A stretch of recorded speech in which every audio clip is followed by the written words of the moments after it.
Every weekend, my husband goes hunting with his best friend, but he comes home with nothing. So I start to get a little suspicious. Turns out when I look at where the air tag is, the location where he says he's going to be is not there. He's 200 miles in the wrong direction. And I come to find out it's a motel. So I go to this motel. The first thing I see is his best friend's wife's car. And while I'm in my thoughts thinking the worst, I feel a hand on my shoulder, and it's her. And I start accusing her. She says, well, hold on.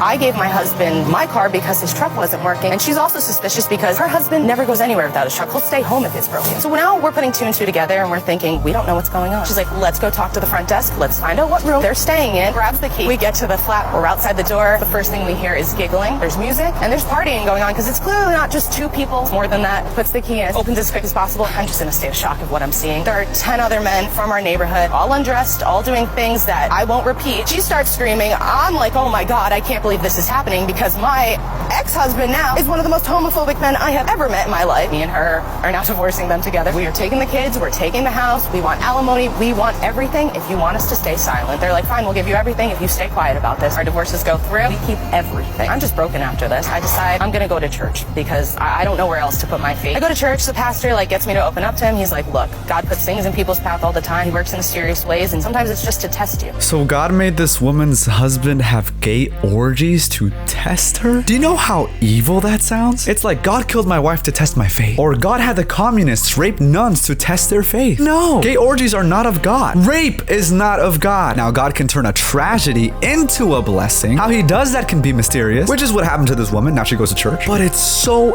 arrogant to think that God will cause someone to die or to commit evil just to bring you closer to him. Jesus died on that cross. He doesn't send us to hell. We send ourselves to hell. And if you're choosing hell, God's not going to kill people or make your husband have gay orgies just to bring you closer to him. God gives us the opportunity to learn from mistakes, but he doesn't create the mistakes. Some people don't learn from mistakes. Some people choose hell. I know she was paraphrasing what her pastor said, and I'm glad she healed, but if her pastor was talking about what I just refuted, that pastor needs to be corrected immediately. A non-Catholic understanding of God can lead to so many souls being resentful of God. This can be a reason why people leave Christianity. We have to represent God correctly.